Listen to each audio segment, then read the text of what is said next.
Hello friends, આજે આપણે બનાવી રહ્યા છીએ રસાવાળું બટાકાનું શાક કાઠિયાવાડી રીતે. તો એના માટે આપણે લસણ લઈ લઈશું. ચટણી બનાવવાની છે તો એમાં લીલું મરચું નાખીશું.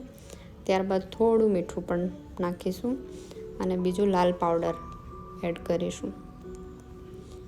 લીલું મરચું જો તમે વધારે તીખું ખાતા હોય તો નાખો, બાકી એને સ્કીપ પણ કરી શકો છો. ત્યારબાદ આપણે એને મિક્સ કરી લઈશું. આવી રીતે ચટણી તૈયાર કરી લઈશું. હવે એક પેનમાં તેલ ગરમ કરવા મૂકી દીધું છે. તેમાં રાઈ નાખીશું. રાઈ વધારે પ્રમાણમાં નાખવાની છે, એનાથી સ્વાદ સારો આવે છે. ત્યારબાદ થોડું જીરું નાખીશું. 2 મીઠા લીમડાના પત્તા નાખ્યા છે અને લાલ મરચું નાખ્યું છે.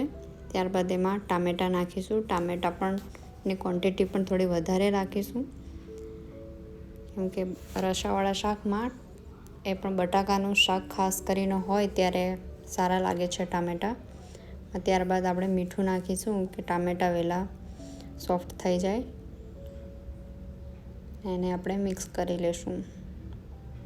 અને તમે ભાત સાથે પણ ટ્રાય કરી શકો છો, રોટલી સાથે પણ સારું લાગે છે. એકવાર જરૂર આ રીતે બનાવવું જોઈએ. ત્યારબાદ થોડું હળદર નાખીશું, ધાણા જીરું પાવડર નાખીશું. ત્યારબાદ આપણે મિક્સ કરીને એમાં જે ચટણી બનાવી છે તે નાખી દઈશું.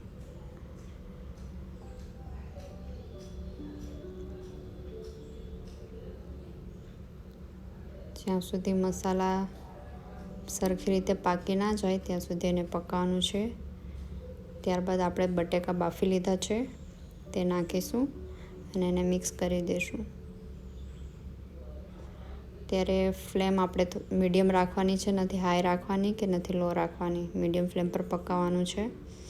આમાં ઉપર આપણે પકાવવા માટે થાળી કે ડીશ મૂકવાની જરૂર નથી, કેમ કે બટાકા ઓલરેડી બાફેલા હોય છે.